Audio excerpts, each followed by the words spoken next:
Hello, welcome back to Bookend Gaming. Hello. I'm Travis. And I am wife. just wife. I am just wife. Yes. I am Travis's wife. I'm Andrea. And this is more Minecraft, or Wifecraft, I guess we're calling it. Sir. Oh, bees! Wifecraft. You better say it right. Sorry. So rude. I'm gonna have Did to, you just get stung by bees? No, they're just kind of hovering around. Okay. I do have a flower on me. Does that matter? Why would it matter? I don't know. Do they follow you with that? I don't know the rules to Minecraft. Bees. I haven't... You can feed bees with a flower. Okay, so I am at the end of the lane. I'm in, like, the I very... finally broke that axe. Jesus Christ. Okay, I'm trying to learn where my house is for future. Now that we're gonna, like, stop playing and then never come back to this. And unless these become really popular because there's a girl in the thumbnail. Yeah. I mean, I'm okay with that. I'm kind of enjoying myself. Yeah, it's fun. So, it's cool. We can do more of these if people enjoy it and want us to. You're definitely more, more, like, talkative and... What's the word I'm trying to think of? I'm not sure. Active than me and B more when we started doing this. Well, you know, I'm a people person. I always have been. I guess. You just gotta turn on that customer service voice. You got it. Yeah, well then, but then you call that flirting, and I'm like, that's not flirting, that's just customer service. Don't have my customer service voice on. No, because that's much more like, hey! Look. Yeah, I'm totally like almost Valley Girl when I'm customer service voice, and I'm more like relaxed and myself right now. Yeah, you also get more of like a southern drawl. I do. Even though you're not really from the South. I'm not southern. I'm not. But I don't know, it just like creeps into my voice every once in a while. I don't know why it does. Sounds more like sincere and nice when you're being like a southern girl. Does it? I don't know. I'm just trying to figure out why your brain decides to do it. I don't know. I mean, to be fair, like, I think it was my sister was born in South Carolina. I don't remember. I was born in South Carolina. Like, somebody in my house, in my family was born, like, Southern. Yeah. Not raised Southern, but born Southern. And so, like, every once in a while, that accent will just kind of creep into our voices. And it just, like, sticks. I don't know why. And I don't know where I'm going. Yeah, it's more so, I don't know if it's like an accent. It's just like the mannerisms of it. Like, oh, well then, yeah. Like, you've got that, like, oh, you know, I can't do it. Like, I can't do it. But I don't know. People have said, like, I haven't. Like, people have been like, "Oh, are you?" When I'm not in Illinois, people are like, "Oh, where are you from?" I tell them, they're like, "Oh, yeah, I can hear the accent." I was like, "What fucking accent?" Right? Yeah. It was way more in Missouri. They're like, "You have a Missouri accent." I was like, "Do I?" I don't hear an accent in your voice at all. I think you have like a really basic, like, American accent. Oh, I'm basic. Well, that's not what I meant. That's also not what I said. You have a really basic, like, American accent. I don't know. I just general American. You know what I mean? Yeah. Like, you know, the trucks and hamburgers and AK-47s. Right. That's all I ever talk about. Totally you and me, right? Yeah. Absolutely. No, whenever I hear myself, I don't hear an accent. I just hear, like, nasally high-pitched. Yeah.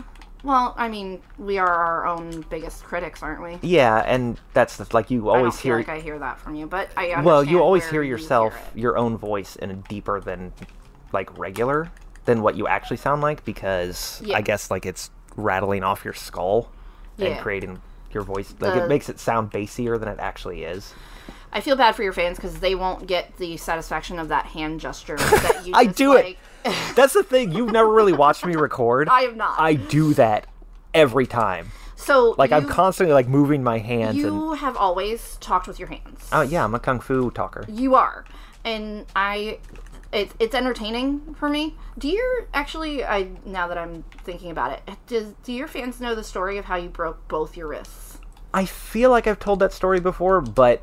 That's one of my, and I hate injury stories, but that's honestly one of my favorite stories. Well, it's... because of trying to envision you after the fact, knocking on the door.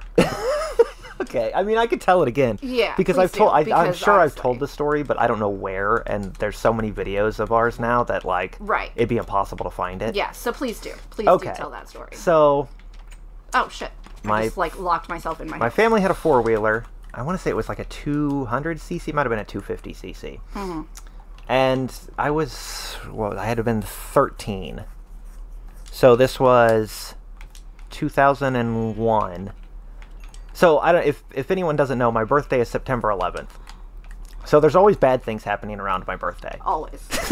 Always. I mean, every fucking year. Yeah. Every year. So on, my 13th birthday was 9/11/2001. So if you don't know what that is, then maybe Google it or something. Maybe learn your American history is what you should do. Yeah. I'm being so mean. Go ahead, continue. But so that had happened that year. Well, then we had this four-wheeler. I guess fast forward to, it would have been 2002. It would have been like the beginning of September 2002, like a week before my birthday. I'm driving this four-wheeler around, and we had this like little jump. There was like a driveway. It was like a gravel driveway, and like the grass on either side They can't see your hands. I know, I'm sorry. I do it all the time. I even just like stop playing. You did. That's why I'm telling you that they can't see your hands. Continue. There's like little hills on either side of the driveway. Right. So I was using those to ramp. Well, the direction I was going, you would ramp off of that, land, and then there was a bunch of like evergreen trees. Like it was like a little... Oh, I didn't know they were evergreens. Yeah. That had to really suck. Well, continue, that's please. probably what kept me from cracking my skull open. Valid. But so what I would have to do is you'd land and then turn, because you only had maybe like 50 feet, if that, not even 50, probably like maybe 25 feet before you're in a tree. Right. So you land and you turn and you're fine. So I did it like 2 or 3 times, did a whole lap around this giant yard, because we kind of lived out in the country. Kinda. I think I showed you the house. Yes, you have shown me that house. Yeah, it was like a small town, but it was kind of out. Yeah. It was very out in the country. I mean, there's other houses around, but it's like it's not in a town. But anyway, so I'm doing like 2 or 3 laps of that, and it goes fine. Well, the whole time I'm doing this, I'm wearing sandals, and I don't like.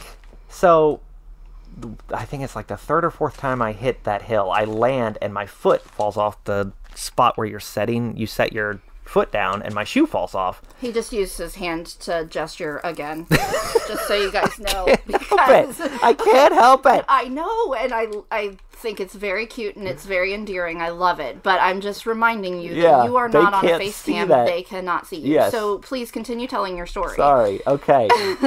So there's the little where you set your foot, like you can shift gears with your right foot and all that, and there's like it's just like a platform to set your foot on while you're driving. So it fell off of that. My shoe fell off, and the back of my leg started scraping against the back tire. Right. So I look down, I pull my foot up, I get it back on the thing, I look up, and there's a tree in my face. So absolutely no time to move. No, it was like it was just. Well, I apparently had enough time. I apparently had enough time to reach for the brake, which is why one of my arms was in a little better state than my other one. Right. Because I then woke up. I don't know how long I was out there. I woke up. I was covered in gas. I was covered. Again, I hate injury stories. Yeah. But this one cracks me up. I know that sounds awful. I'm hearing a story about my husband in pain when he was a teenager. And he was a teenager. So I know it sounds awful that I'm laughing at him, but honestly, this story really does just crack me up every time he tells it. So please. Yes, you did survive. I'm still alive, so laugh all you want. Yes, so one arm is in better shape than the other, you were saying. But that's because I had apparently reached for the brake just as a reaction or something. Right. But anyway, I wake up. I don't know how much time has passed at this point. The only person home is my mom. She's in the house about, I don't know, couple hundred feet away from where I wake up. So I wake up. I'm covered in gasoline. I can hear the four-wheeler still running. It's in a tree. And I am way behind the thing. So I had to have hit it and bounced off of the tree. Right. And because I wasn't wearing a helmet, Nope. They actually told me that if I was wearing a helmet, I may have snapped my neck. Oh, cool. So it was like, so should I not wear helmets when driving four-wheelers and stuff? Should I not tell people that? So I wake up, I look down, both of my arms are broken. Just like sagging there in front of me. Like I look like a T-Rex because my arms are just like bent into themselves. So it's hard to do without a visual. But my right arm, no, it's my left arm. My left arm, your arm has 2 bones in it. and both those bones broke into themselves. So, like, I midgetized my own arm. Midgetized. It's a word. It is now. And then my right one, the bone, like, popped out. Like, it didn't come out of the skin. It didn't break through the skin, but, like, it was a definite, like, tent of my arm. And then I also, like, shattered that wrist bone. You know, that little ball joint that's, like, at the bottom of your hand? That got shattered, so they had to put a pin in that. So now I have metal plates in there. But anyway, I wake up, I'm covered in gasoline. I'm in shock, so I don't feel it. And my first thought is, oh, man, I've never broken a bone before. This is crazy. So I get up. I know that my mom's not going to be able to hear me. So I get up. I walk over back to the house. And I'm like, oh, I have to knock on the door. Because she was like vacuuming or watching Maury or I don't know. Watching Maury. Oh, my God. Well, it was... You are not the father. It was the early 2000s, so it may have been Sally Jesse Raphael. I don't know. Oh, man, I remember. Okay, continue, please. But, so I'm like, well, I have to knock on this door to get her. So I just used my head. He knocked, like, seriously, knocked on the door. Think about this, y'all. Okay? Honestly, this is why this story cracks me up. Just envision this, okay? He's got T-Rex arms. Yeah. His hands are practically and almost literally dangling from, and he's knocking on the door with his forehead. Yeah. He's knocking on the door with his head. And I had to do it so hard to get the noise that when I got there... To make sure that she heard you. Yeah, right. when I got to when she took me to the hospital, when I got there, they're like, oh, you must have cracked your head pretty bad. I was like, no, that's from knocking on the door. That's from trying to get my mother's attention. I was like, yeah, my head's fine. Like, it's just... I swear I'm good. Oh, man. But I was in shock the whole time. I never felt it. The only time I felt it before the meds kicked in was whenever the x-ray tech told me they had the x-ray thing over a table and they're like, all right, put your arm up there so we can x-ray it. So I, threw my arm up there, just like flopped it up there. And she grabs my arm in two places and goes, no, right here, and yanks it into position. Oh, jeez. It hurt. I bet it so did. But the only time through like the entire injury that it actually hurt that bad was when they did that. I imagine. Otherwise, it was fine. Yeah, okay. But yeah, so now I have 3 plates in my arms, and I did have a pin in that one ball joint, but that's gone now. They took that out. So, I mean, I've got like 9 surgery scars. Yeah. I've been all kinds of cut up. And I say this is my favorite story, and I know that sounds so mean of me, but... Yeah, whatever. I honestly, I enjoy playing with the scars on your arm. Like, they're bumpy. When we are holding hands, I like playing with your scars. Yeah. Oh, I mess with them all the time, too. I know you do. I see you doing it. But we are at another episode, darling. Are we? Oh, crap. I think we are. That was quick. It was, because you were telling a story the whole time, so I guess hi. So. Hey, and look, I've made, progress and stuff. You have. Hi. Yeah. I've not done anything except for fill in a little bit of a hole. That's okay. I've got, a weird mine that's not really a mine over there. So do I, on the other side. All right. So, I mean, I guess that's probably all we need for now. So, if you guys enjoyed listening to me talk, then you can let us know, and I will be back, because I had fun doing this. Yeah, I mean, if you want more of this, then I can just keep bringing recording stuff home, and we can just do, supplemental random wife episodes. So you can sometimes see me, and I was about to, wave to you guys, in real life. See? It's hard! I make fun of him for using his hands constantly, and here I almost did it. It's just, I can't tell stories without some kind of animation. I have to distract people from my face.